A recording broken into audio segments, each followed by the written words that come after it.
Good evening and welcome, everybody. Thanks for being here.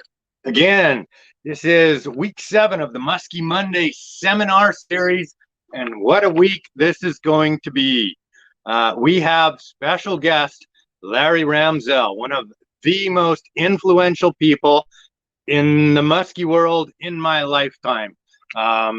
Influential all over the musky world, influential for me for a bunch of reasons, and I look forward to telling you about those. This is, as you know, a show about learning everything musky, because the more you know, the more you catch, and the more you're going to respect the resource and take care of it. And that's of paramount importance for all of us who musky fish. We also have Dr. Sean Landsman here this week with Ask the Biologist, our weekly segment. Can't wait for Sean to come out as usual. If you were here last week, you learned that Sean and I can talk forever about muskies. So we'll try to cut it down a little bit this week and just pick the good stuff out for you there. We'll get our thank yous out of the way early in our show. So thank you first to you, the viewer. Again, just an overwhelming response. A couple hundred questions every single week. As you know, we've answered all of them. If we don't get back to you tonight or post your questions, we'll get back to you in the next day or two. Please keep them coming. Your questions and your ideas for the show are what drive us, and they'll identify the future topics that you want to hear and that we want to present to you. Thanks to our team, as always, behind the scenes. Lisa Goodyear. Hey, Lisa, how you doing? I'm good. How about you? Fantastic. Great to see you as always. Thank you for all your hard work. We're going to talk about you again in a moment or two, because we got a couple of big announcements in the Muskies Canada circle in just a moment or two, and you're going to be a part of that. So I'll include you in that when it comes up. And we also have guide Mike Kadura behind the scenes answering questions. Hey, Mike, how you doing? Happy as always to be here, John. I can't wait to see the show. Very exciting Monday. Me too. One of my heroes here today, Larry, and Sean, as always. And Mike, I hope you're ready to make some baits. I came back this week with 700 pounds of parts to construct and paint and build our Musky factory baits. And so starting tomorrow morning, bright and early, we'll give you a call and we'll get going on that. All right. I can't wait. That's always a blast. Make some lures and help catch muskies. That's like an awesome thing for me. Fantastic, Mike. Pleasure as always. Thanks to Mike Spratt, who's behind the scenes somewhere as usual, my partner at Musky Factory Baits. Thanks to Andre Lalonde. Andre Lalonde Marine out in Wendover, the best boat guy I've ever had. Crestliner boats and Mercury motors. Andre keeps me on the water, and that's not an easy thing to do all the time, and we're out there day after day. Thanks, Andre. Chaos Tackle, appreciate what Rick Albers and Chaos does for us. Love your big mama baits, love Medusas, Rick, and a bunch of other things that you make. Thanks to Suick, Mike Suick, and all the great stuff that he makes, and I'm really proud to be on the Suick Pro staff. One of the first baits that I ever owned. Sail, the Canadian Outdoor Superstore. Musky lures are hard to find in stores in Canada. We're lucky to have Sail, and it's Canadian. If you didn't catch that, it's a great place to spend your money. Thanks very much to Muskies Canada, as always. Big part of my fishing life. We like Muskies Canada so much that we donate $2 from every Musky factory bait directly to research through Muskies Canada. The crest says sport fishing and research helps you catch more muskies, and it also helps us put the rules in place and keep an eye on the fisheries that we love. So many good reasons to join Muskies Canada, and a couple of big announcements for Muskies Canada right now. This past weekend at the Toronto Fishing and Boat Show, it was announced that we do indeed have a Muskie Odyssey for 2021. April 17th and 18th. It's an online event, 16 different seminars from 16 amazing speakers, including 15 amazing speakers, and I'm going to be there too. And Lisa's also going to be there this year on the women's panel, and she's behind the scenes running the show. Everybody likes how well we've been able to make the Muskie Monday seminar series look. That's all Lisa's work, and she's going to apply her craft for the Odyssey as well. And I want to throw a shout out to Ryan Pickering and Kitchener-Waterloo chapter. So many things going on, great things going on in our Southern Ontario chapters, and a lot of people jumping on this online, the online presentation format. So if you're a member of Muskies Canada anywhere, you can attend any of the chapters meeting. Ryan has an event on February 28th. It's a 5-member panel of trolling monsters. Matt O'Brien, Matt Catfish Furstein, Kyle Garand, Kevin Gallberg, and JP Bushy are going to be there to answer all your questions about trolling. So I'm going to be there at that meeting. Can't wait to learn from that. And just so you people behind the scenes know, my camera is frozen here. I assume that you can all still hear me, so I'm going to keep talking until somebody tells me otherwise. But we'll just keep that in mind going forward. Next week on the Muskie Monday seminar series, Spencer Berman is here. If you don't know who Spencer is in the muskie world, he's somebody you want to learn from. Spencer might be the guy who catches the most muskies in the world every year. I don't know if he's boated 1,000 in a year yet, in a single year yet. I know a few years back when I talked to him, he was at 980 for a year. And yeah, those numbers are crazy. And yeah, they're real. Spencer's also won more money than anybody probably in the history of muskie fishing. Awesome, Mike. Thanks. Spencer's won more money in tournaments. He's won the professional muskie tournament trail more times than anybody else.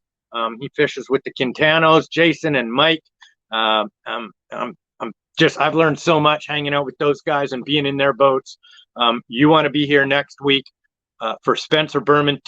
A week after that, Gord Pizer is here. And Gord, the greatest fisherman Canada's ever produced. The greatest one in the modern day for sure. One of my lifelong heroes. Gord is so smart. I call him Google in a boat. Gord is going to talk about some mind-boggling research on fish poo. And when you hear this, you're going to go, wow, I never thought of that. How do I apply that to catch more fish? So you don't want to miss that. And in the few weeks after that, Pete Mena, Jimmy Sarek, and a host of others. So we're all looking really forward to the future for the next month here. A huge list of superstar guests coming. And Sean Landsman for Ask the Biologist, a more and more popular segment where we answer your questions every week. I can't see on my screen if you're there, Sean, but say hi if you are. I'm here now, John. How are you? Fantastic, fantastic. Did you catch your breath after last week's marathon session? I did. I had so much fun. I got some really nice emails from people, and it's really gratifying as a biologist to get emails from folks that thank you for sharing information. So I definitely view it as a duty to pass on some of my information to fellow anglers. So I'm super happy to hear that it really resonates with folks. I got letters every day from people about that, questions, and just phenomenal feedback. So happy you're here. Thanks very much, Sean. What are we going to talk about today?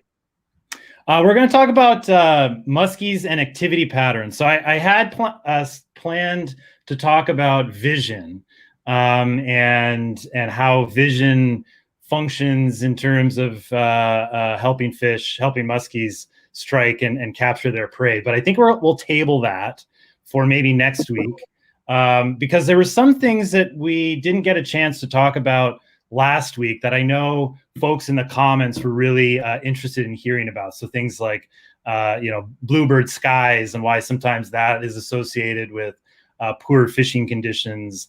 And then the always interesting discussions of moon phase. So I think that I'm probably going to at least raise some eyebrows today with some of the information that I share with folks. You'll probably see me going through this sort of, Dr. Jekyll, Mr. Hyde moment in my own brain as I try and wrestle with my own feelings as a scientist as well as an angler. So we'll have some interesting. I'll at least share some interesting information with folks and maybe give everybody some food for thought. All right, so we'll get right into it here. So there we go. So we're going to be talking about activity today. Keep in mind that catchability and activity are two kind of different things. So catchability really refers to vulnerability to capture. And this could be affected by many things. So it could be affected by the fishing gear that you're actually using, the encounter itself. And so that has to do with like movement ecology of the fish, prey detection and their abilities to detect things in the water. It also has to do with internal physiology. It also has to do with environmental variables. When I am talking about activity, I'm really just going to be focusing on what things in the environment and maybe to some degree the sort of physiological characteristics of, in this case, muskies. I'm going to be kind of just focusing on those two things, though. And when we talk about activity, this is really just movement to and from different locations for different purposes. So it could be feeding, it could be spawning, it could be for several different reasons, escaping predators, that kind of thing. So we could talk a lot about a whole host of environmental variables. But I think that there are some that bear prioritizing over others. And for the interest of time and keeping this down to a less than 20-minute talk, then I'd like to just kind of focus on four main things here. So definitely temperature and definitely light affect fish activity and muskie activity. But I'd also like to touch on moon phases and things like majors and minors, and then barometric pressure. And those latter two things are something that people often pay a lot of attention to. Moon phases, majors, minors, and barometric pressure. I'm not going to talk about wind, and I'm not going to talk about current, even though there's some really interesting natural phenomena that occur relative to wind patterns and things called the Seiche effect and Langmuir currents, which are like the little patterns of foam that you see on water bodies, especially on river systems. And there's a specific reason they're actually, those are actually created in the natural environment. But I'm not going to talk about some of those things.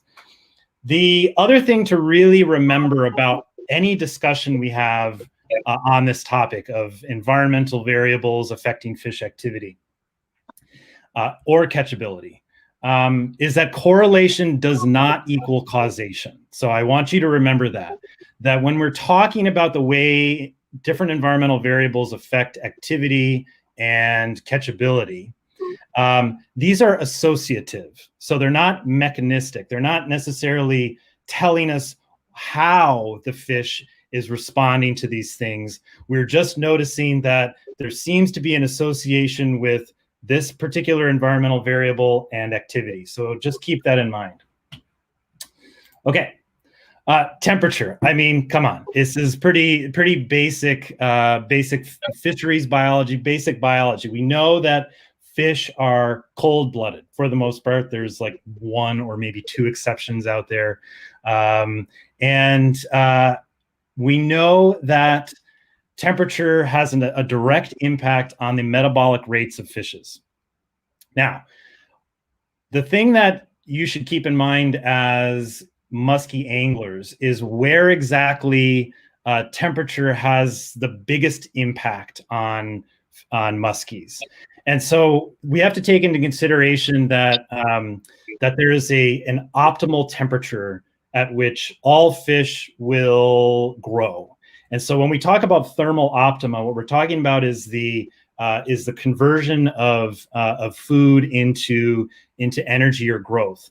And fish will be able to do that better at certain temperatures, and that varies among species. For muskies, that thermal optima tends to be 24 to 26 Celsius, so about 75 to 79 Fahrenheit.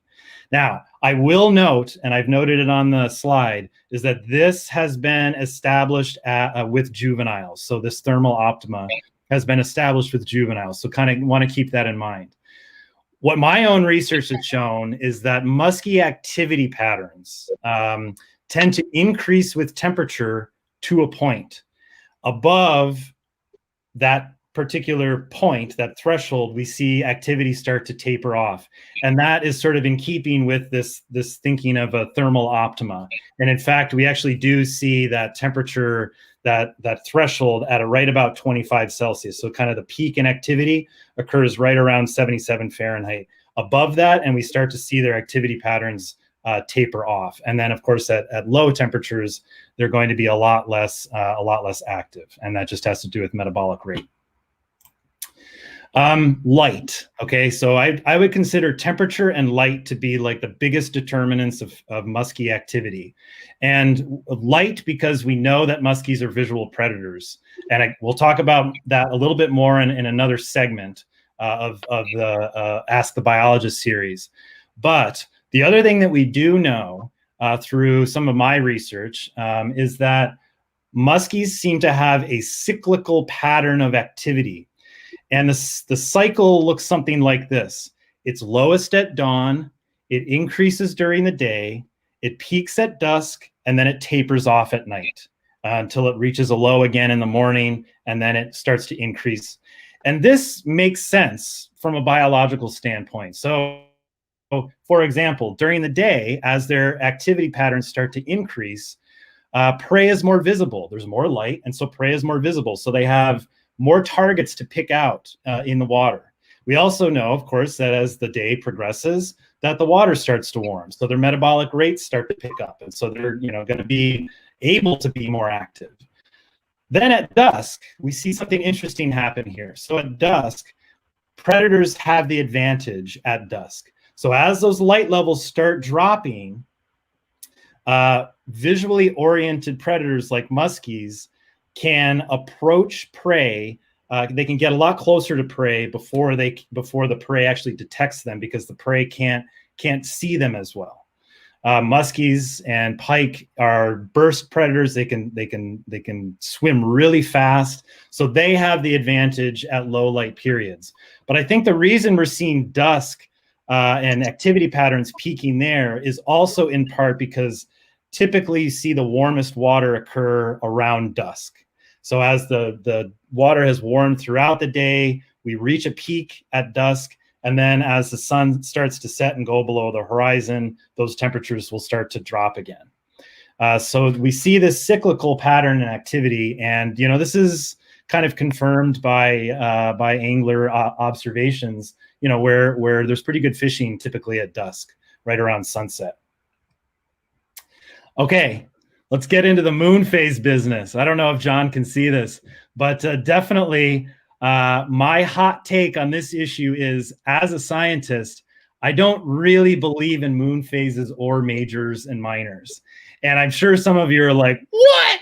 I'm shutting off this feed right now. I can't stand listening to this guy. This guy is just full of total baloney. I will say, as a scientist and as an angler, maybe.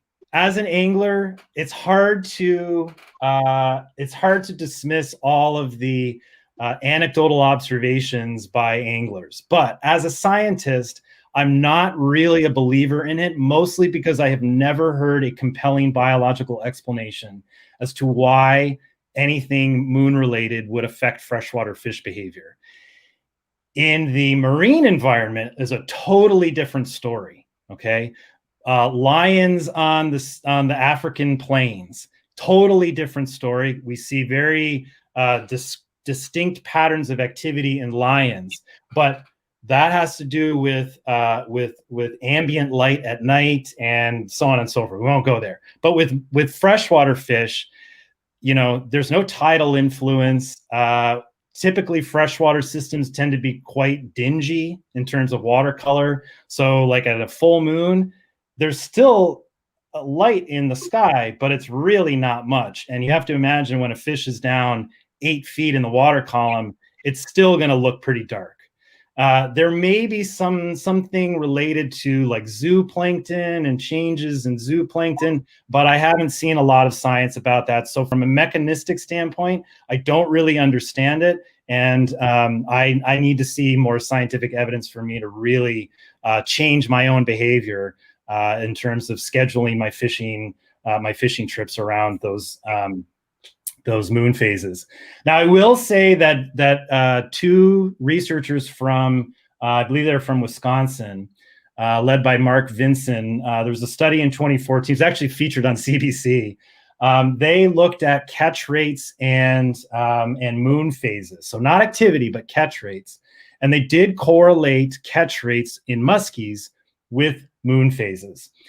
So what they found were peaks at new and the new and full moon.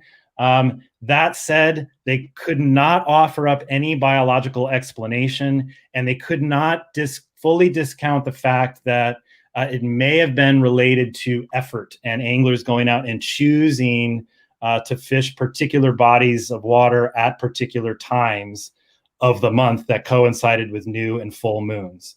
They had some effort data, and they were able to control for it on some lakes or some rivers, but they couldn't completely control for the effort thing. So there might still be a bit of a self-fulfilling prophecy. All right. So again, I just mentioned this a moment ago. No tides, even on the Great Lakes from the moon. The full moon, you know, there's great fishing under new moon. So people say, oh, I love fishing under full moon conditions. Well, there's also really good fishing at new moon. So it's kind of like, well, pick one. Which one is it?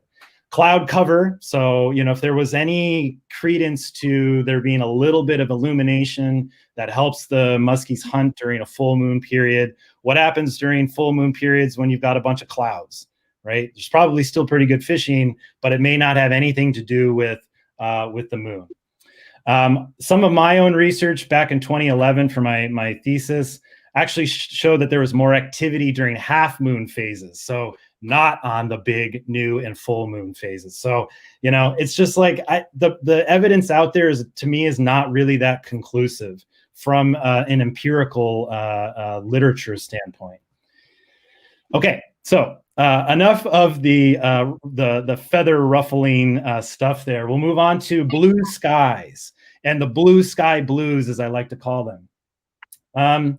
So one thing that we have to keep in mind when we talk about blue sky is a couple of things. There's actually two things: barometric pressure associated with those kinds of conditions, and the extra availability of light. So if light makes things easier to see, then prey can see predators more easily, and predators can discern things like lures better. So it might actually be that those, you know, the extra light in the sky just makes muskies a little more discerning in terms of this double 10 bucktail going by, and they go, it doesn't really look like a perch. I'm going to pass.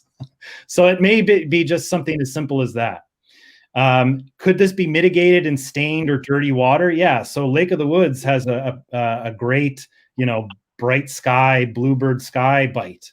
I've caught some of my biggest fish. There's a 50-incher there caught from Lake of the Woods. That's the same fish being released, and you can see the watercolor there. It's kind of greenish. There was a bit of an algae bloom at that time. So it's possible that in some systems you can still catch fish during blue sky days, but maybe the better fishing at those times is when the water bodies are a little bit dirtier. So if you have the ability to move around among different water bodies, perhaps on a blue sky day, you choose to fish something that's a little dirtier, not something that's super clear. Okay, what about barometric pressure? So I personally, as well as one of my my number one fishing partners, Hedrick Wachelka, the two of us are always kind of trying to keep track of the barometric pressure. Not so much planning our outings, but going, will today be a pretty good day? Is the barometric pressure dropping, or is it increasing, or is it stable? And we tend to, like it when the barometric pressure is dropping. Now, to me, if the barometric pressure is dropping, that's more a sign of unstable weather approaching and maybe some cloud cover coming in. So there's really no evidence to suggest that barometric pressure has any impact on fish activity. And part of that is because there's minuscule changes occurring in pressure from different weather systems moving around. And if you compare that to the amount of pressure that is changing as fish move up and down in the water column, it's even smaller. So moving up 4 inches in the water column to a fish is equivalent to going from a high pressure system to a low pressure system in terms of weather. So there's really not much of a pressure change that's actually occurring that the fish are probably going to be picking up on. I think that if people are noticing changes in catch rates relative to barometric pressure, that it might have more to do with an apparent relationship, and has to do with like the local weather conditions that are associated with those changes. So I don't think that barometric pressure is really affecting fish behavior all that much. Okay.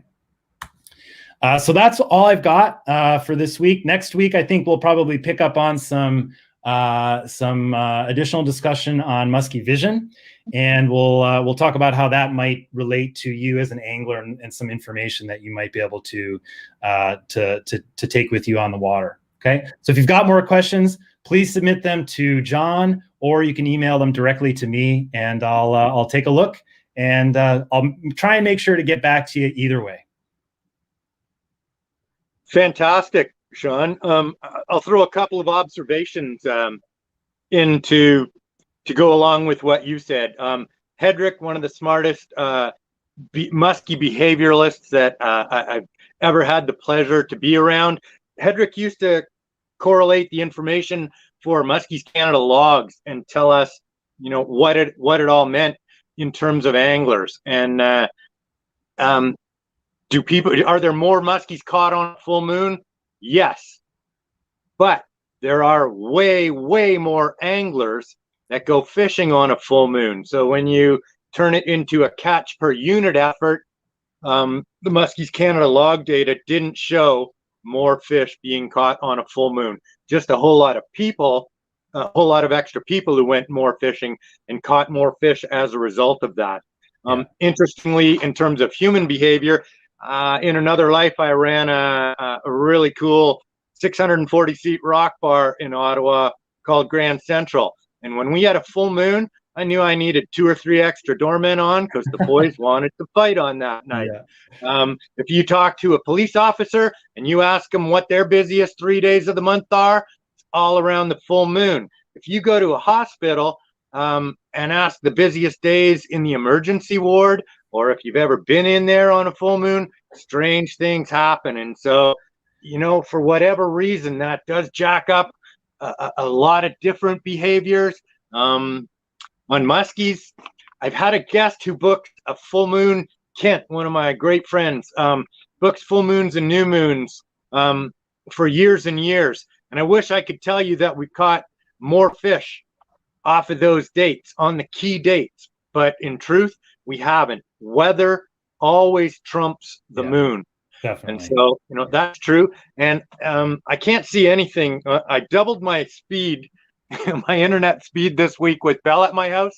And it's the first week that my camera and system have frozen completely. So, Lisa, if you want to throw up the picture of Wally Robbins, and I'll just comment. One of the things that Hedrick said years ago in compiling data from Muskies Canada logs was, when the barometer's over 103, just stay home.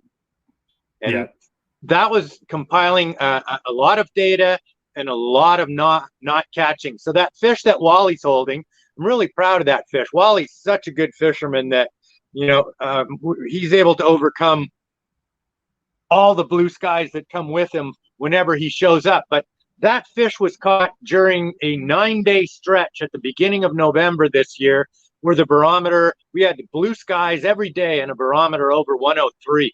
There was a tournament on the Ottawa River, first one I know of, and a whole lot of teams of 3 people. And if you look at the results of those teams fishing every day over 9 days, there were teams that you had to enter 3 fish. It was the 3 biggest fish. Chris Crete, latest Musky Factory Baits pro staffer, won that tournament, and he did well. But there were teams that had like 29-inch fish as the 3rd biggest fish they caught in fishing for 9 days. So that high barometer, that blue sky, that is a tough go. So my advice, because we had so many people write in because we said we'd address it last week and didn't. My advice for the blue skies: 1, fish slow. 2, use your technology and find the fish. And most of the fish that you find, you'll see they're glued to the bottom. They do not want to move. Even throwing baits at them, a lot of them won't move. So specific colors, really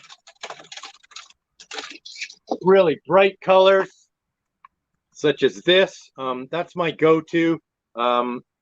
Rubber baits, soft tails, swam slow, close to the bottom. Your strike zone is much smaller in blue skies. When your fish are active, for me, they'll chase. They'll chase a long ways when they're really active.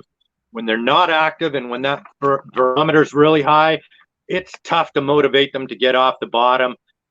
Rubber baits are a way to do that. Swimming something slow, that looks more vulnerable, really close to the fish, is the way to get over that. And, just fish harder and concentrate harder. You're going to have fewer chances. You got to make them count. And that's Susie, John, that's Susie Sucker that you just held up there. That color pattern, set that aside for next week, because we'll talk about why that I'm not surprised to hear that you do well on that color pattern. It's not one that I fish a lot of, but there's a reason that color pattern probably works. And we'll talk about that next week. This is my go-to for rubber baits. And then if I'm still fishing blades, I'm going to disco balls, things that fish can't get a good look at. Sean was saying that they can see, they get a better look at everything. If you picture a fish underneath this or beside this with the light off of it, they don't really get a look at what the shape is. So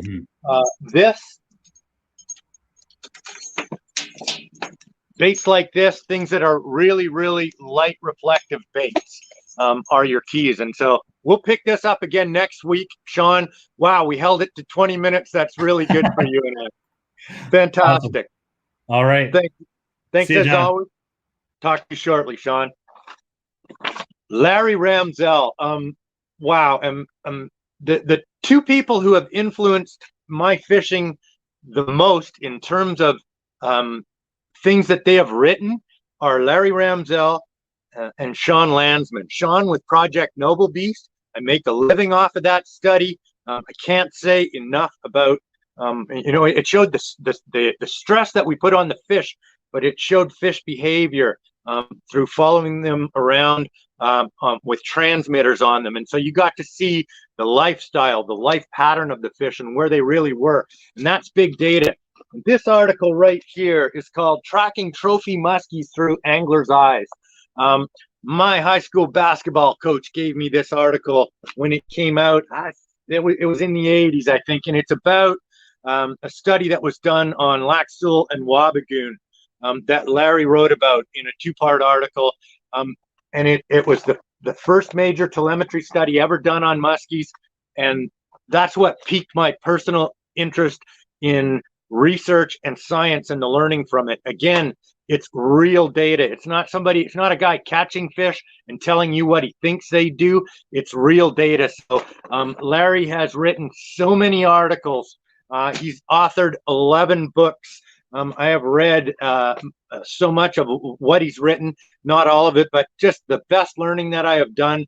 Beyond that, Larry is the muskie historian, and he didn't just study the fish that were caught through times. Any of the ones, the record fish and the record fish that were caught, Larry went and investigated them at the location they were caught. He went and weighed and measured them after they were reported, and so you're taking it from the horse's mouth. Larry, I am so pleased that you are here to join us today. John, happy to be here. One minor correction on the lakes of the study. It was Eagle and Wabagoon and not Lac Seul. Sorry, you know what? I knew that. I'm just excited, Larry. I'm just I excited. Hear you. No problem. Fantastic. And that study is so groundbreaking that, it was first published a long time ago in Fisherman, but it's been reprinted a number of times in Muskie Hunter over the year, and not that many years ago, because classic knowledge is classic knowledge for you people that are out there.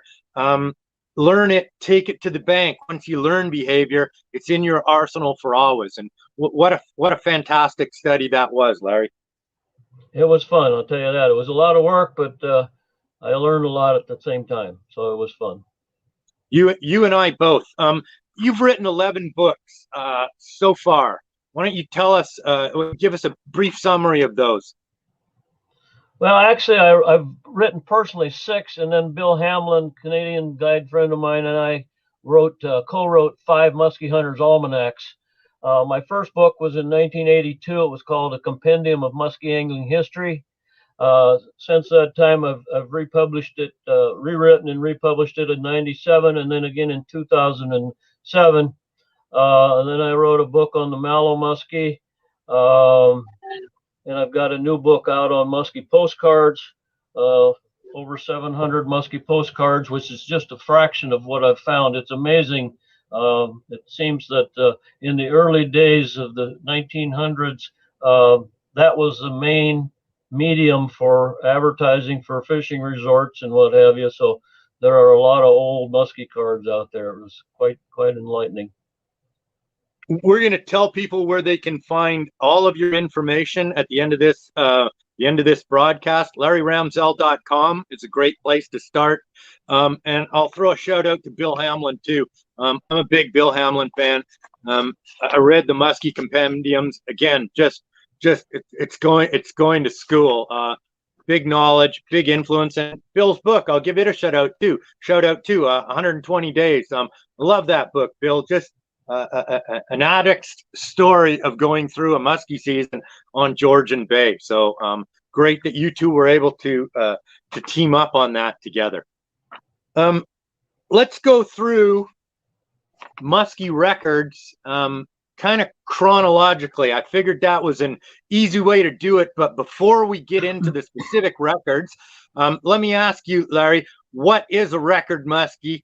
Who decides it's a record? Who validates it, and how did they validate it historically? Well, let's start back in the 1880s.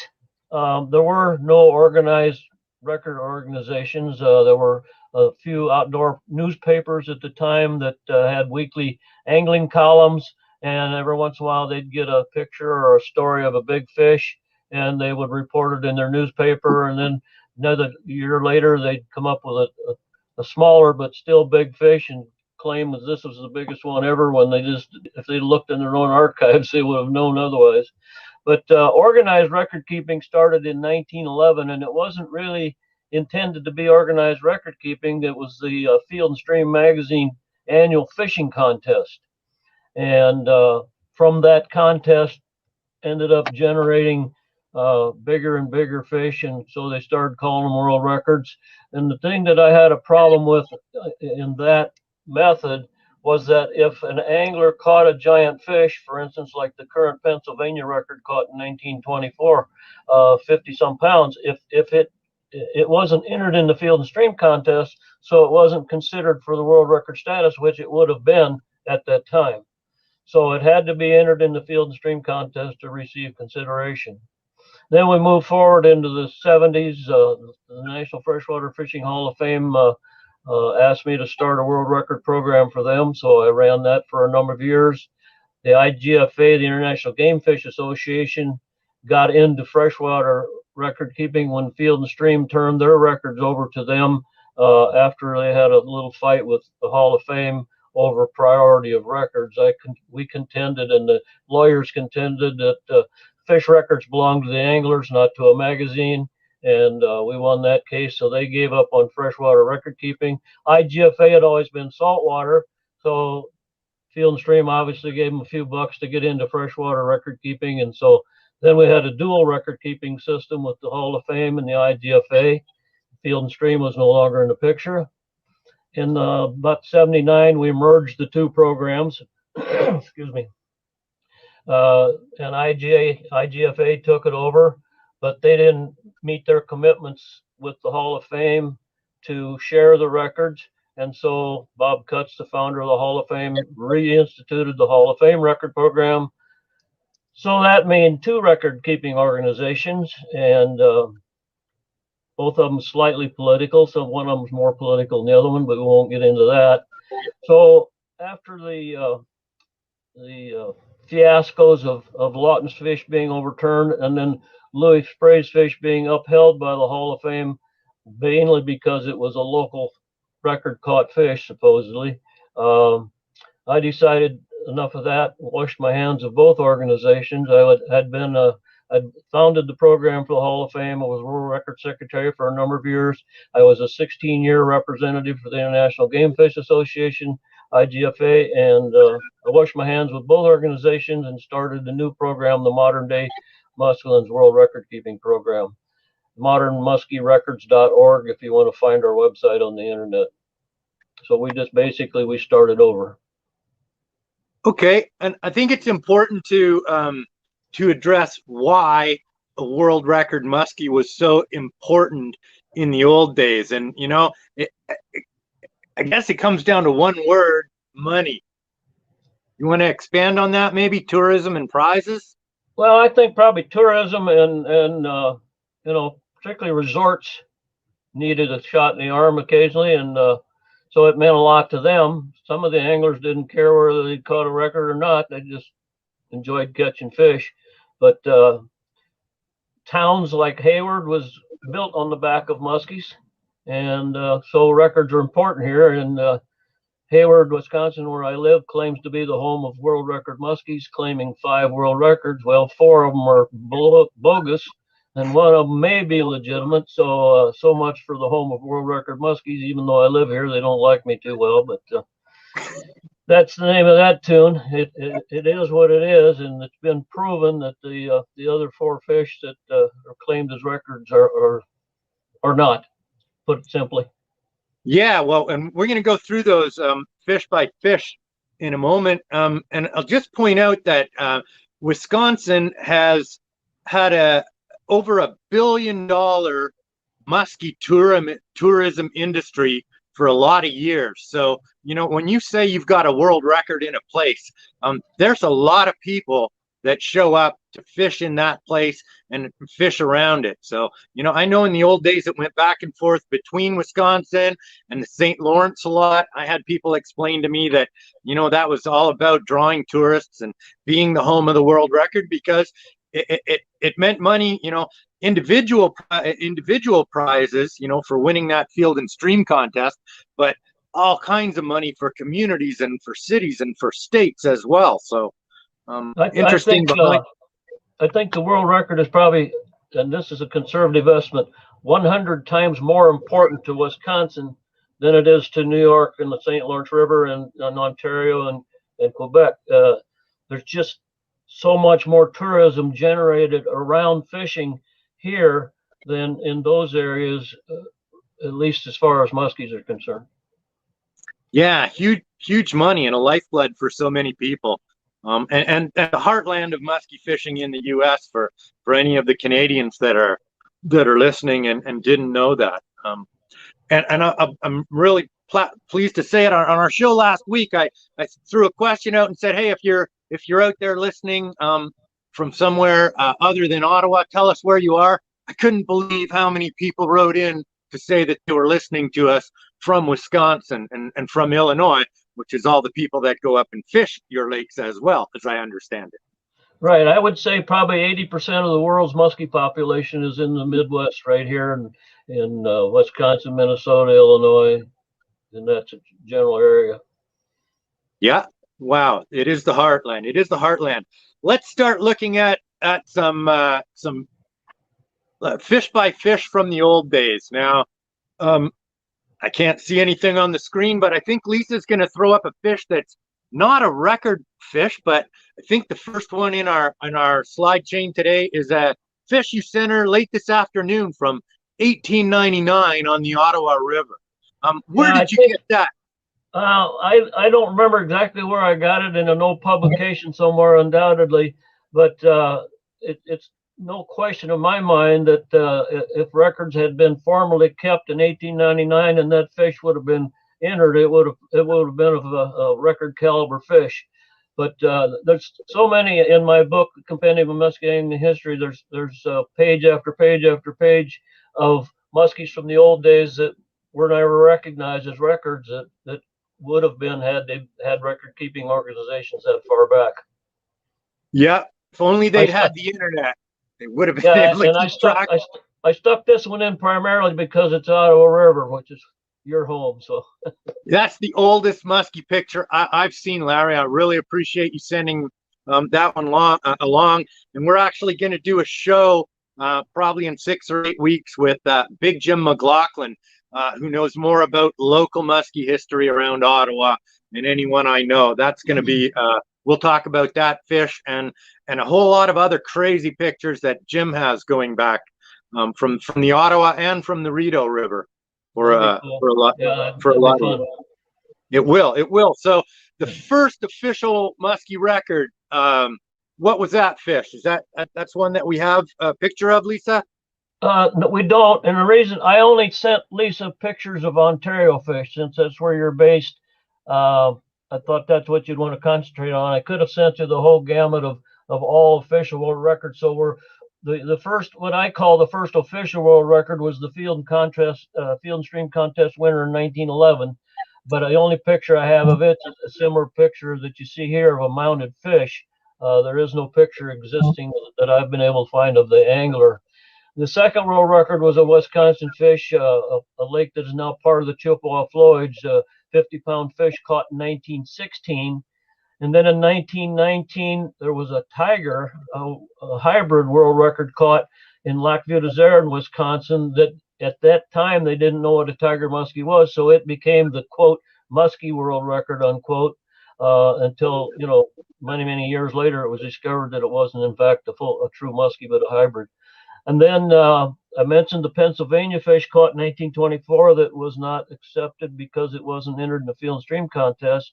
This fish that we're looking at here, the William Fulton 5710, is a fish that was taken out of season illegally and was confiscated by the ministry and obviously mounted.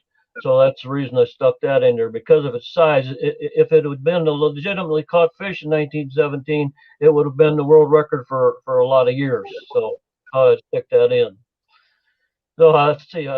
Lucia, why don't you go to the next one? And this also is a non-Field and Stream fish that came from your Rideau River in 1919, 52 plus pounds again. Would have been the world record had they entered it in Field and Stream in 1919. That's the same year that the hybrid world record fish was caught, but it weighed 51.3, so this fish would have beaten that at 52 plus. So another should have been, but wasn't. Now, if you want to go ahead, Lisa, this was the official Field and Stream world record caught in 1929. This was Lake of the Woods. There was one caught in 1929 that was a little bit smaller than this one. That was a world record for a brief time, come out of Wisconsin as well. Then this one was caught and became the world record for 1929, 1930, and 31. And then again, Lake of the Woods. Lisa, if you want to go to the next one, produced this fish. This, ironically, was considered the Minnesota state record for many, many years. I guess because J.W. Collins was a Minnesota man. But as was later learned in the 70s, that this fish was caught in Sabaskong Bay of Lake of the Woods, which is entirely within Ontario. So it was an Ontario Lake of the Woods muskie record, 1931.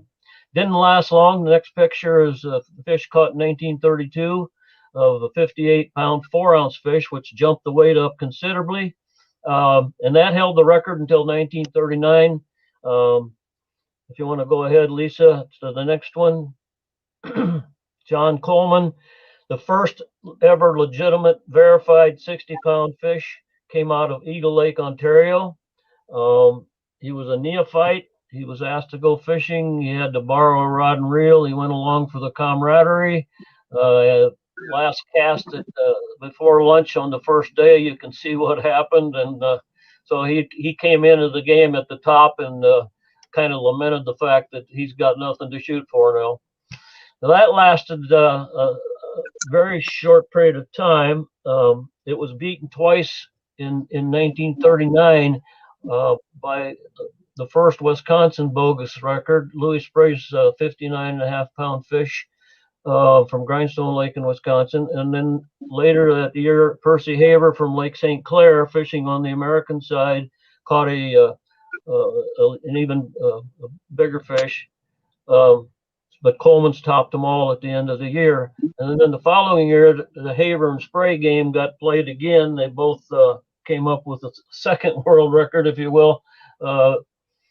But interspersed in that was Ed Walden's Eagle Lake, 61-pound, 9-ounce fish that you see here. And this fish was both the Ontario and the Canadian record muskie for 48 years. So it's a very significant fish to Ontario.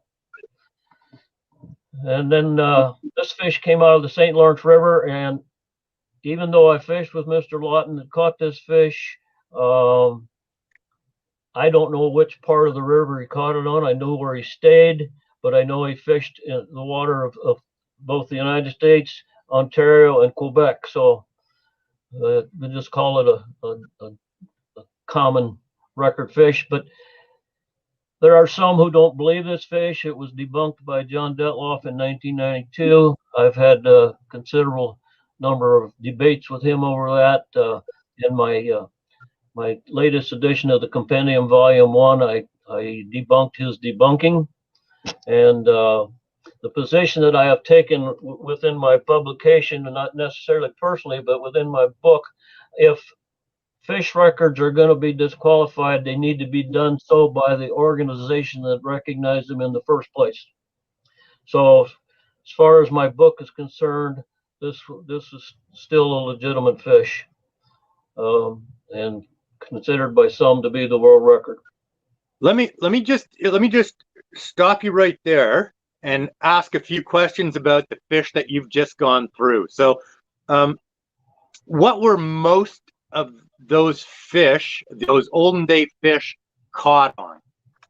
What lure? What lure, suckers? What was the?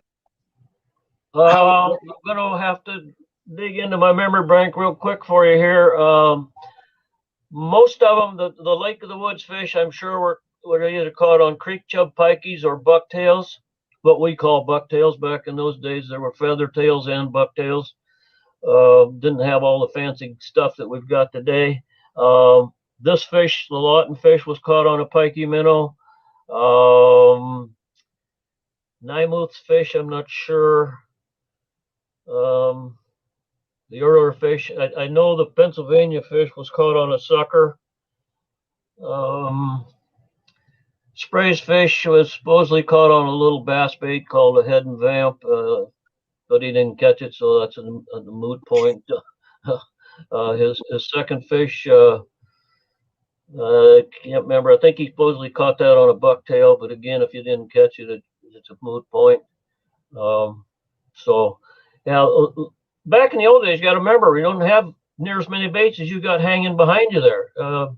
It was a lot of wooden baits, minnow-type baits like the creek chub pikey was probably the biggest wooden bait company going through the early years of the game. And of course, GM Skinner developed the what we call a bucktail. It was actually a feather tail with a spinner blade like we use today, and call it a bucktail back in the 1800s.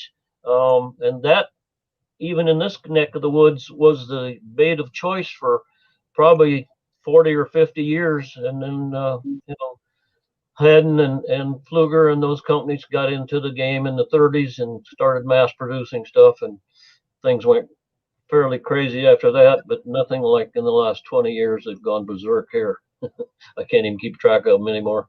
Yeah, it has gone crazy. Now, why were you talked about fish that were records and then fish that were disqualified? How were most of those fish up to the point that we've talked about? How were they disqualified? Tell us about that process.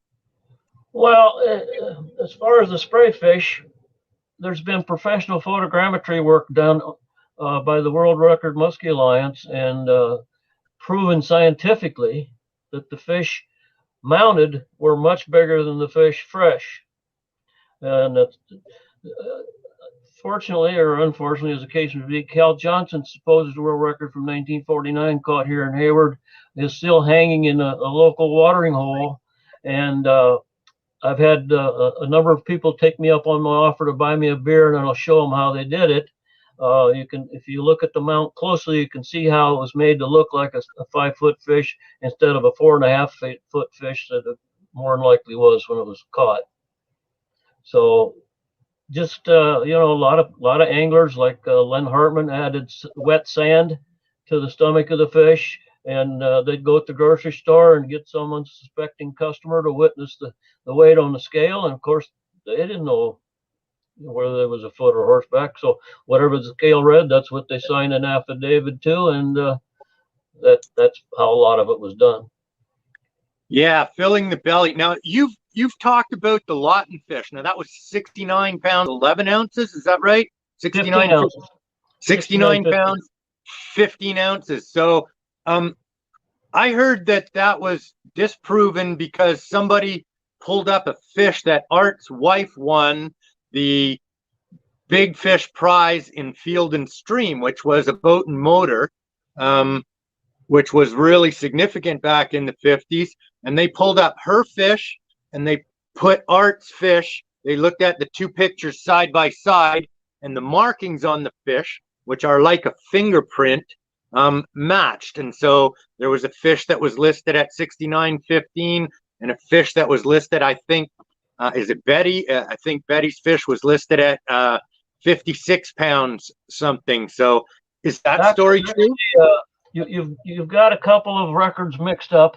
Okay. And I know we don't have a lot of time to sort through it all, but if somebody wants to really get into it, volume 1 of my book is strictly about the Muskie records and the controversies, and all that is spelled out.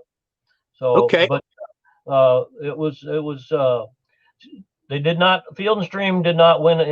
They did not award boats and motors. They just had a monthly cash prize for their contest winners.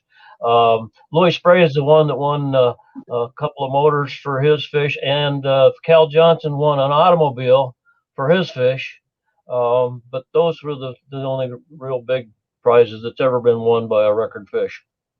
Okay. I've been out with some guides around the Gananoque area, and I supposedly have done the run that Art Lawton caught his fish off of, and that was out off of Seven Pines Island, which the locals all know. I'm not giving up anything, so don't send the hate mail. But that's supposed to be that was supposed to be where Art's fish came from. Well, I can debunk that. I can debunk that because Art never fished that area. He fished below Messina in the St. Francis area that covers Quebec, Ontario, and a little piece of New York. Wow. Okay. Now, I saw a question on the screen here a minute ago. Why are records by weight rather than length? And two simple reasons. By weight, that's the way it was always done before catch and release came into vogue in the later 1900s. And length, you can have so much weight variance. You can have a 20-pound difference in two fish of the same length. So to have a record by length, you would have so many ties of the same length, and could be as much as 20 pounds difference in one fish to the other. So just, I mean, you can have release records, and I'm fine with release records, but to have a true knowledge of the actual size of your fish, you got to weigh it. So that's Okay. much. Are there length records kept? IGFA has a release category in their contest. The Fishing Hall of Fame has a release category in their contest. So yes, there are records for released muskies. Okay. Interesting. Let's let's move on to some of the bigger fish in more recent years. Okay, we'll have a little fun with this one. It's the current Canadian record, current Ontario record, obviously, and the Ontario Federation of Anglers and Hunters have sanctioned it.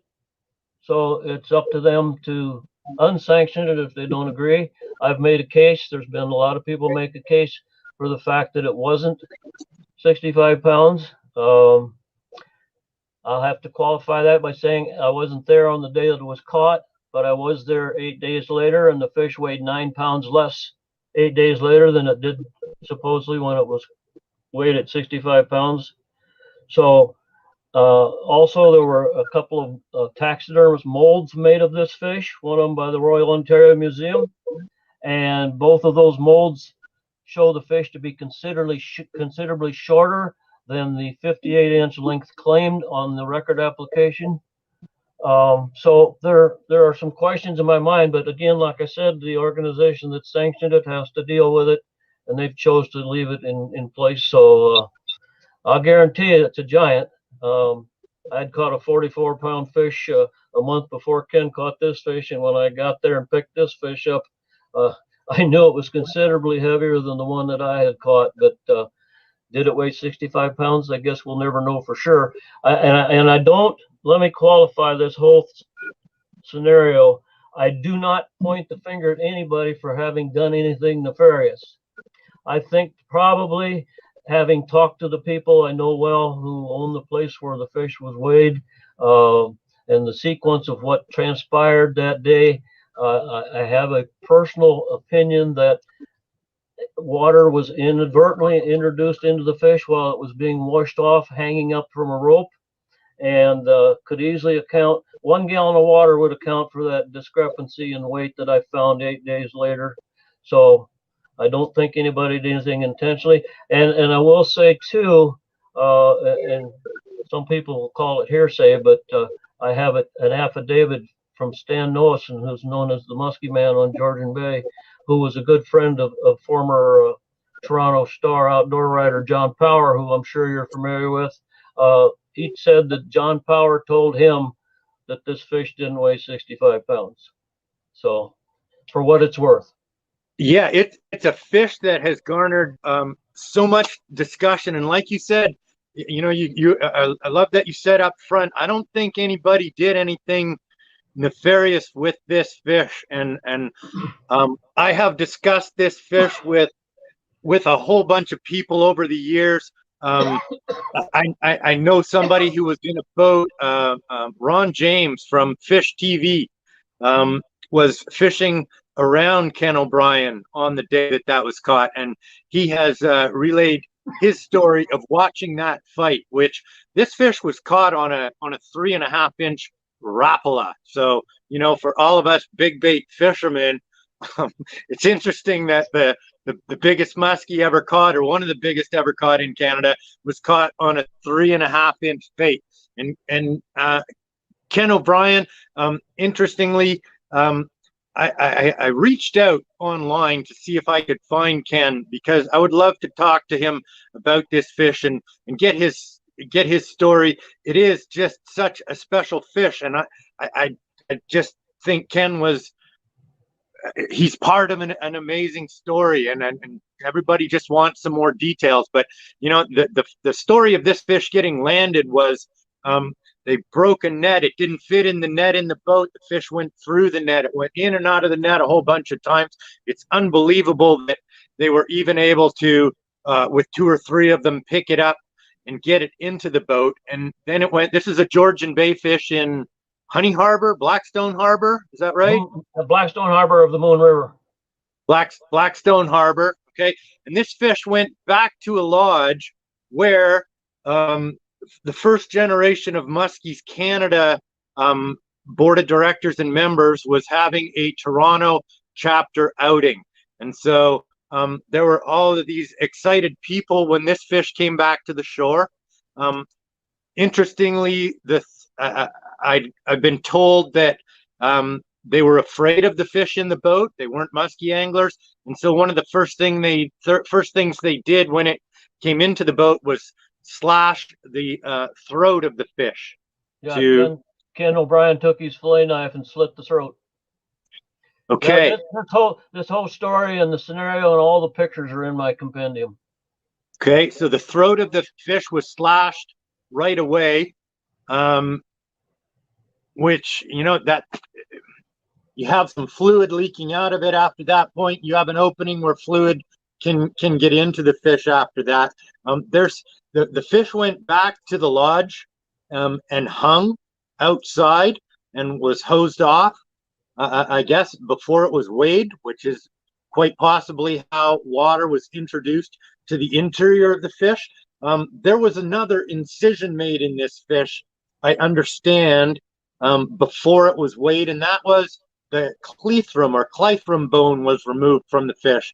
At that time, Muskies Canada, Doug Crossman, Dr. Crossman, and Dr. Castleman were pioneering the clithrum study, which is the study that is the backbone of all modern day muskie management here in Canada, at least, and abroad as far as I know. And so collecting that clithrum bone, which is right in behind where the gill flap closes on the fish, picture the gill flap closing on the side of the fish. There's a crescent moon-shaped bone right there, and that you can bone, almost see it in this picture. Yeah, you can. Now that bone was removed from the fish as well at that time. Is that right? Yeah, I don't know whether it was before or after weighing, but I know it was removed and sent to Dr. Crossman. Okay, and interestingly, that bone tells the entire history of the fish. Good growth, good years of growth, bad years of growth, just like rings on a tree do. John Castleman tells me that if you give him a clithrum bone, he can tell you how big that fish is within a half an inch. That's how important the information on that bone is for studying muskies. And so, wow. And so it was weighed at 64 pounds 5 ounces at the time at the lodge. 65 even. Oh, I'm sorry, 65 pounds even. And then it went from there to the Royal Ontario Museum. And you showed up 8 days later. That's right? I saw it before it went to the museum. You saw it before it went to the museum. Yeah. Okay. And it was, did you weigh it when it was frozen? Yes. Okay. It was frozen solid. And I had wondered if that caused some of the weight loss, but the current modern day world record, which is 58 pounds even, was caught on October 13th of 2013 and put in the freezer for 6 months and then shipped to the taxidermist in Minnesota, where they did the work to make a replica of it. And I was there before they touched the fish and re-weighed it, and it still weighed 58 pounds. So it lost nothing in 6 months in the freezer. So that kind of made me wonder about an O'Brien fish losing 9 pounds in 8 days. Yeah, it does. It certainly does warrant some questions. Now, what about the length of this fish? There's a fair amount of dispute and 3 different numbers that are associated with the length of this fish. So I heard 58, 54, and 52, all credited to this fish over time. What do you know about the? I'll throw one more in there, and that's 56. Okay. When I measured it frozen, the head was tilted slightly down, so it measured 52 inches for me. And the two molds that were made both come up in that 52 to 53 inch range. Marion Grisdale, who was the owner of the resort where the fish was hung and weighed, measured it as I had instructed her, laying down on the ground, and she told me it was 56 inches. It was turned in to the National Freshwater Fishing Hall of Fame and IGFA as 58 pounds, or excuse me, 58 inches. Okay, So, and is that measured to the tail or to the fork, Larry? Tip of the tail. To the tip of the tail. Yeah. Okay. When you measure a record fish, are you allowed to pinch the tail? Yes. That's a method biologists use, and it's legitimate to measure a record fish by pinching the tail. Okay, that's a great answer, a great piece of information for everybody out there, because I hear people debating that, and yeah, pinching the tail does, you can get a little bit more out of it, and I've seen some crazy shaped tails that definitely add extra inches to a fish. Absolutely. So, yeah, I see we have a new question up here. Is there any method for getting an official weight on a catch and release only fishery from a boat specifically? And the answer is, as far as my program is concerned, no. IGFA, they will give you a length record. They would not give you a weight record, and I don't believe the Hall of Fame would either. Okay, you actually have a formula that you've come up with for validating or for approximating the weight of fish over 50 pounds. Now, there's a whole bunch of different length and girth formulas that musky anglers use to calculate the weight of their fish, but you and I know that all goes awry as soon as you start getting bigger and bigger fish, because they're not proportioned like the smaller fish are, and those formulas don't work. So you've come up with a formula for the super tankers. Is that correct? We actually came up with the formula for all fish based on a data bank of over 700 kept muskies. And that formula is a simple one, which is another reason I like it. It's length times girth divided by 25 minus 10. That's for fish under 40 pounds. What I discovered when I went through my data bank of just giant fish, the 50 pounds and up fish, which there aren't a lot of data out there on, I found that subtracting 8 at the end, 25 length times girth divided by 25 minus 8, gets you real close to fish over 50 pounds. Okay, well, great information for us, and so interesting. How many people have had the chance to deal with 28 fish over 40 pounds and analyze them like you have? Fantastic. Let's move on to another legendary Canadian fish, the Martin Williamson fish. Okay. So, Lisa, do you have that up? I can't see anything, and so that's O'Brien fish. I think you should have one more, Lisa. I think I sent you the Williamson fish. There it is. Okay, now the O'Brien fish was from 1988. Correct. Blackstone Harbor. This is another Georgian Bay fish. Same area? No, this one came from Honey Harbor. From Honey Harbor. Yep. Okay, and this is caught November 27th, which was right close to the end of the season. And it weighed 61.4 on a balance beam scale, but the scale had not been certified in a number of years, which it probably was still really close to accurate, but for record purposes, got to be, certified. But the reason Mr. Williamson didn't pursue it further was he was under the impression that the record was O'Brien's 65 pounder, and so he had no need to pursue it further. And then initially the length of Martin's fish was reported as 52, I believe 52 inches, which was a fork length. So when we got together with Mr. Williamson, his mount, Bill Hamlin asked him the question of was that a fork length measurement or a total length measurement?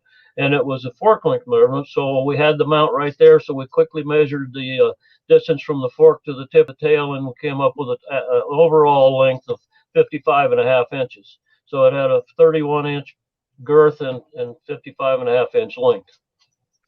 Wow. Another interesting fact, if I can interject this real quick before I forget about it, this fish was only 17 or 18 years old and had not reproduced. It was not a fish that was making eggs, so it was putting all of its energies into growth, which is why it could weigh almost as much as O'Brien's fish at 17 or 18 years old, when O'Brien's fish was 29 or 30 years old.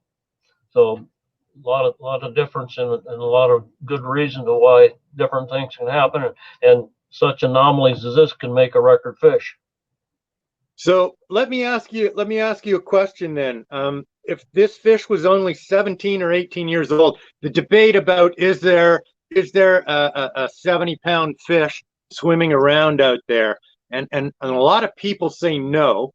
But I'm somebody, because of this fish, I say if this fish had lived for, our muskies up here live a full life to 30 years old. And I know fish have been aged. Mike Butler, a biologist, aged one. He told me about out of a Kawartha Lake, out of Pigeon Lake in the Kawarthas, at 35 years. Now, I never saw him publish this, but he told me, and he's an honorable biologist, and as are just about all biologists. So this fish at 17 years old and 61 pounds 4 ounces, if it had lived for a few more years, do you think it would have been a 70-pound fish? Well, there's something we don't know about a fish that's putting all its energy towards growth and not making eggs. Is it going to live as long as a normal egg-producing fish would live? That's something we can't know, but it's entirely hypothetically possible. And I wouldn't have a problem agreeing with your theory there. So yeah, it's possible. But what strikes me is of all the giants that have been caught through 125 years of recorded history, and for the last 30, 40, 50 years, the number of musky anglers with equipment that so much far exceeds the equipment of the early days are out there pounding the waters now. Nobody's come up with one. Got to make you believe they just don't get that big. Yeah, there's so many more anglers. Anglers today are night and day better than they were years ago. They have so many more tools at their disposal. They've had so many more opportunities to learn how to catch fish, and yet this fish hasn't come up. Now, just like Sasquatch, there are an awful lot of Sasquatch stories out there. Yeah. And you've heard, I know you've heard way more than me, but I have heard a lot of Sasquatch stories of fish up over 60 pounds and even over 70 pounds. But, just like the Sasquatch, nobody's ever brought the Sasquatch in. And nobody's put a 70-pounder on the scale. And I see a question here: what's the longest catch and release fish? That's debatable. There's reports all the way up to 73 inches, but could have been photoshopped. I know of a 63 that was caught out of your river a few years back at the end of June, totally spawned out. It was 63 inches, but it weighed 49 pounds. But had that fish been caught in November, who knows what it would have weighed? Could have weighed 20 pounds more. How long ago is that fish you're talking about? I'm thinking 5, 6, 7 years, maybe. I've seen a picture of that fish, and one picture, one story. It never appears anywhere. Yeah, what a story. For those people who want to dream, it may be out there, but nobody's brought the Sasquatch in yet. That we're talking about the Williamson fish not producing any eggs. Looking at going back to the O'Brien fish, if you look at Ken holding it in the boat, that fish has a belly on it that is absolutely gargantuan. One of the things that you do is you've looked at belly contents of fish that were caught in the past. That's one of the ways I think that fish were disqualified. The O'Brien fish, one of the interesting things to me is that muskie only had one type of fish in its belly. It was all mudpouts or small catfish. Bullhead, yeah. Bullheads. And so that giant fish was hanging out on the bottom, making a living eating catfish. And, Sean Landsman, who we just had on, Project Noble Beast, his study, 2/3 of the time, muskies were on or near the bottom, inactive. And then when you look at fish getting bigger and older, there's more and more reason for them to spend time laying on the bottom, as everything that gets older does. And so I found it fascinating that fish just had catfish in its belly. And one other really interesting feature of that fish to me is there's no teeth in that fish's mouth. If you look at that picture, or maybe one, a hillbilly fish, and a lot of the older fish do lose their teeth. Have you seen that in a lot of the fish you've looked at? Yes, and particularly in the upper jaw, the small teeth at the upper lip, the upper jaw. In fact, I just had a guy send me a picture today of a 57.5 incher that he caught last summer, and was lamenting the fact that it only weighed 42 pounds. But I told him it was probably a very old fish on the way out, and he sent me a picture of the head, and sure enough, those teeth in the roof of the mouth were practically all gone. So, and another interesting fact about where O'Brien caught his fish, yes, there obviously was bullheads there, but that's an area that is tremendously populated with whitefish and ciscos.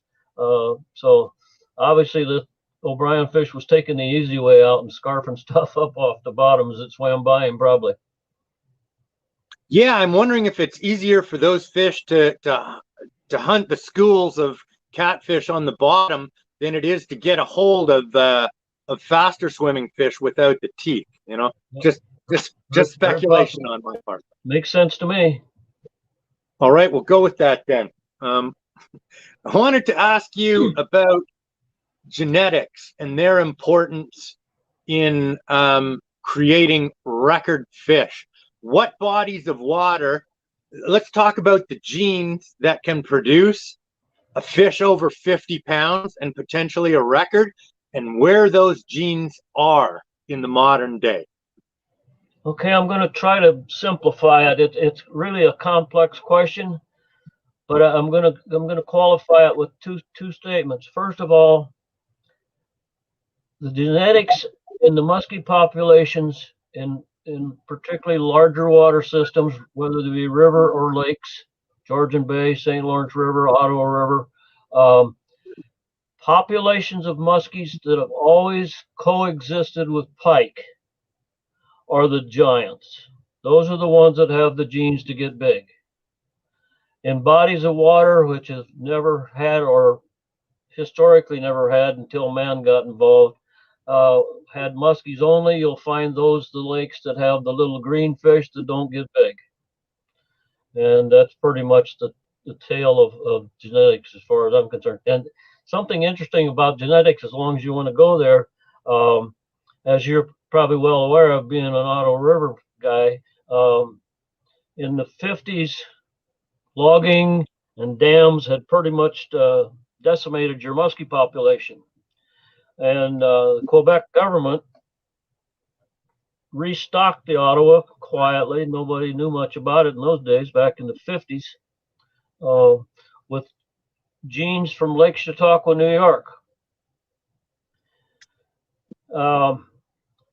And still today, the recent genetic study that was done on the Ottawa and the St. Lawrence found that there are still a heavy bearing of Chautauqua genes in those muskies. Now that they know mixing genes is not a theoretically good thing to do, they'll never make that move again. But I found it interesting that those genes produce just tremendous numbers of high 50-inch caliber fish. When the lake that they came from, they don't even get that big. But I think it's probably a situation. Lake Chautauqua, New York, is only 13,000 acres, so they just don't have the room to get big. Plus, it was a tremendously pressured fishery for 100 years, and they just didn't have a place to hide from the anglers and the commercial fishermen for many years. Yeah, that's a really interesting part of the history of muskies in the Ottawa River. And I'll tell you what I've read locally on that subject, Larry, is that there was a pulp and paper plant in the middle of Ottawa called EB and with all the pulp and paper mills that were up and down the river was listed as a top 10 most polluted river in North America on some lists back then. There was a specific chemical spill or discharge in downtown Ottawa that killed everything. I had one of my neighbors, an old guy, lives out in my area of the Ottawa, who said there was a spill and it killed everything. And he said they used to be able to catch so many big fish just fishing off the shore. And he said for the next years after that, you couldn't catch anything. And so in order to make reparations for the damage caused by that specific spill, the EB plant, and I guess through the Quebec government, had to restock the river with muskies. And they got their muskies from two places. One was Chautauqua, New York, which, Americans are way better at growing fish than Canadians. And so many American fisheries are built on stocked fish. And then I also heard that we had one hatchery in Ontario on Stony Lake in the Kawarthas, and those fish were also introduced into the system. They couldn't get enough to replenish it from the Chautauqua Lake hatchery. So there was a mix of Chautauqua, a mix of Stony Lake, and then there weren't dams up and down the Ottawa River at that point yet. And so we still had the St. Lawrence River strain of fish mixing and coming in and out of the Ottawa River. Fish could migrate and move if they wanted to. And those genes intermingled with the traditional Ottawa River genes. And so you actually had a collage of maybe 4 different types of genes that came together to create our fish. Does that sound similar to what you've heard, Larry? Yes, very much so. Okay, and that's how we get. That's how the Ottawa River fish are one of the biggest strains of muskies anywhere. And as you go down closer to the St. Lawrence, the maximum growth potential for fish, which is something that was calculated by Castleman and Crossman, or just Castleman, John Castleman. I want to make sure I give credit to the right people. And in the Ottawa, we have a 55.9-inch maximum growth potential. Now, fish can and do grow bigger than that. I've got 2 56-inch fish in my boat in all of my years and time out on the Ottawa River. There are reports and pictures of other fish listed as bigger than that, but like a Sasquatch story, nobody ever has that fish on a board. And there's even some pictures, in recent years, when that if you put a fish up without validating it, that the internet trolls are going to come and get you and tear it down. So, my question is, if you caught a 58-inch fish, why don't you have that picture of it on a board, knowing what you know? But it just, more stories, more myths, more legends, more uncertainty over giant muskies. That's what we do. Here's a good question that falls right into this. It says, there is a fish caught on the Ottawa River by Bill Craig that is listed as a world record for the longest muskie ever caught at 62+ inches. Is this a verified world record? Do you know where it was caught? Yes, on both. It's the Hall of Fame current release record. An asterisk that has to be attached to it is that it was slightly in violation of the rules for that year, but there was some other things behind the scenes that was going on, and so they accepted the fish. There was no question of the fish's length. It's just that the photograph of the fish didn't show the entire fish, but so it was accepted, and it was caught up, above Ottawa, somewhere in the Ottawa River. I don't know exactly where, of course, because Bill don't give away all of his spots. But I have fished with Bill up there, and there's a lot of water, so it could have come from anywhere up there. And ironically, and here comes the Sasquatch part of the story. Bill claimed that a few days later he caught one that was 4 inches longer than this one, but it was so skinny that he didn't even take a picture of it. So take that for what it's worth. Yeah. I've talked to Bill a lot as well. Yeah, and that would make it 67-inch fish. 66 and a half, yeah. 66 and a half. I would have taken a, yeah, if I'm ever with a Sasquatch, I'm going to have a piece of Sasquatch fur. I'm going to have a picture of me with my arm around that Sasquatch. We're going to be smiling together, and there's going to be no doubt. So, wow, and interestingly, I'll say that fish is listed as being caught at the mouth of the Gatineau River, I believe, if you go and look at the records, which is in downtown Ottawa. But you and I both know that that's not Billy's home water. That's not where Billy spends all his time. He's west of Ottawa. We'll just leave it at that. He's upriver. He's upriver from Ottawa. Absolutely. Yeah, another neat another neat part of muskie lore. What lakes have the best chance of producing 50-pound muskies in Canada in the modern day? And that goes back to the genetics question a little bit, but let's make a list of those lakes, Larry. Well, obviously you got to go with Million Acre Lake of the Woods. Not known for a fish. There's never been a verified 60 come out of there, but lots of 50s. Eagle Lake obviously has produced 2 over 60 pounds.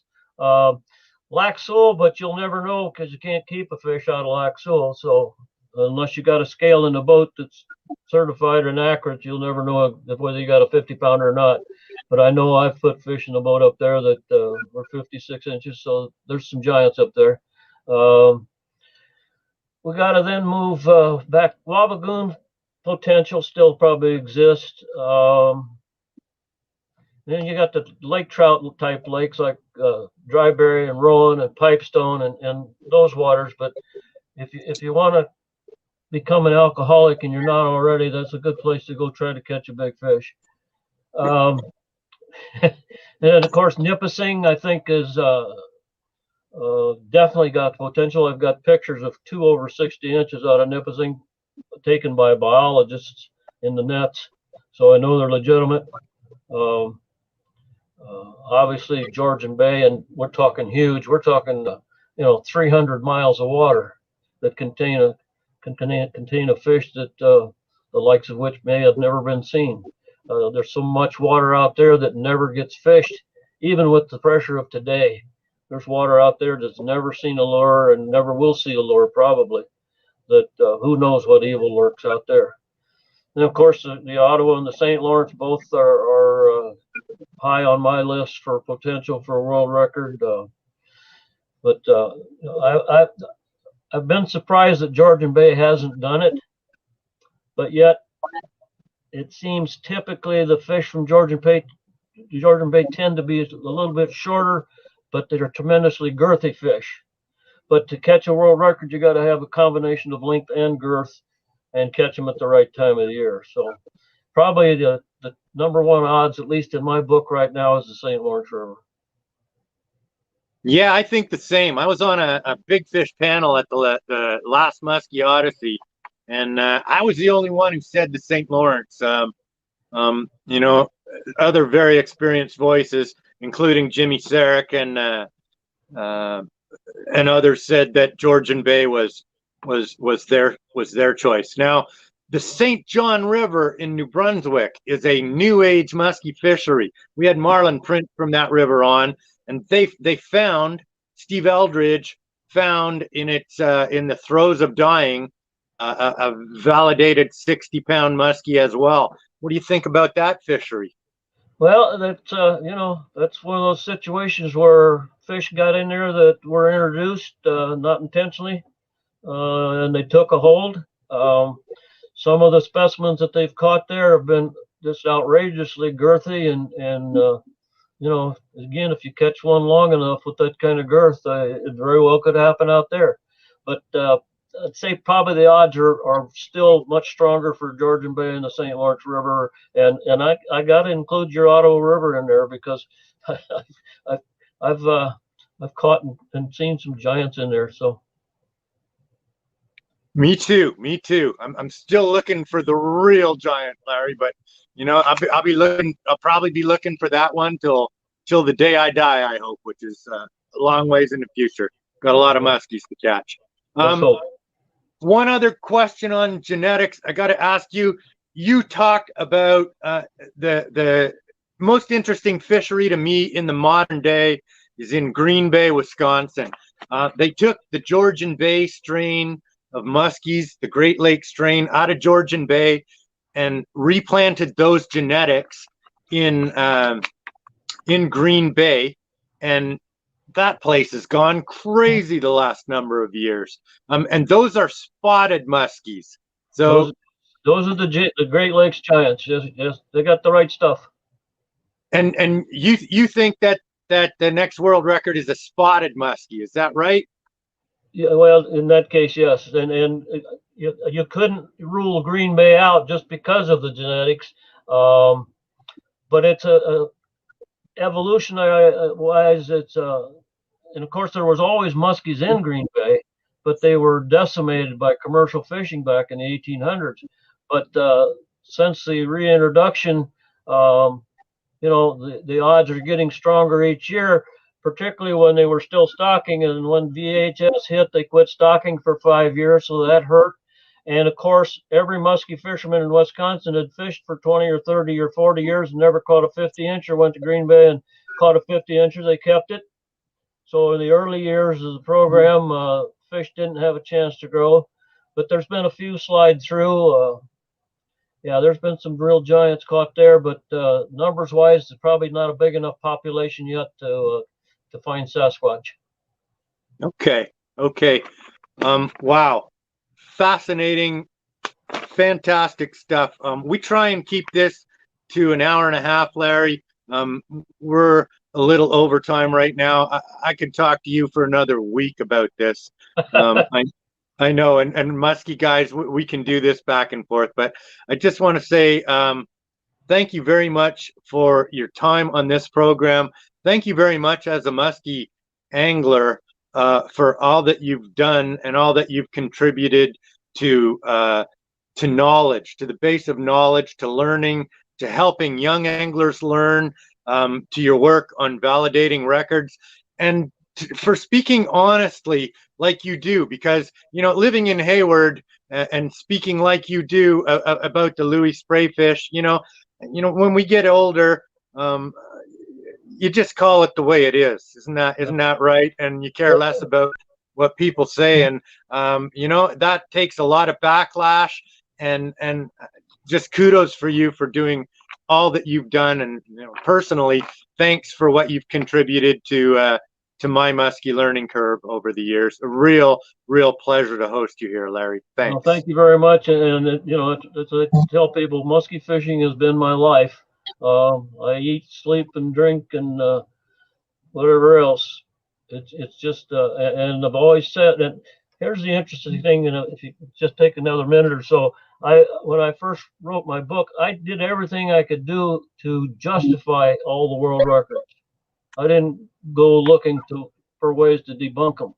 But as the years went on and more were learned, obviously we know now there was a number of records along the way that were not legitimate.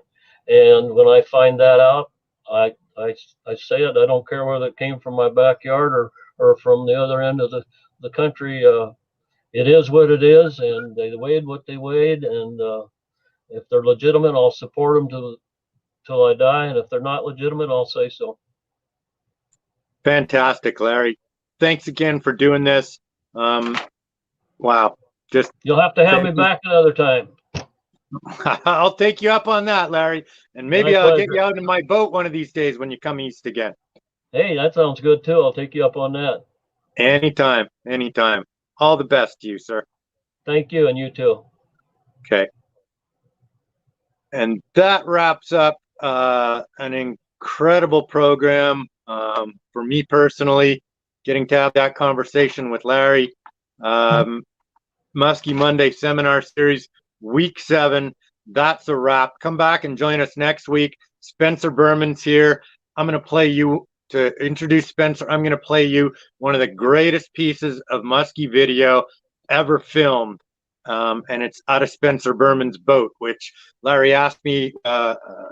He's writing a series of articles on the greatest Muskie spots in history. And it occurred to me that Spencer Berman's boat is one of the greatest muskie spots in history. Come back next week. We'll talk more about that. We'll do a bunch of learning together on the Muskie Monday Seminar Series. Ciao till then, everybody.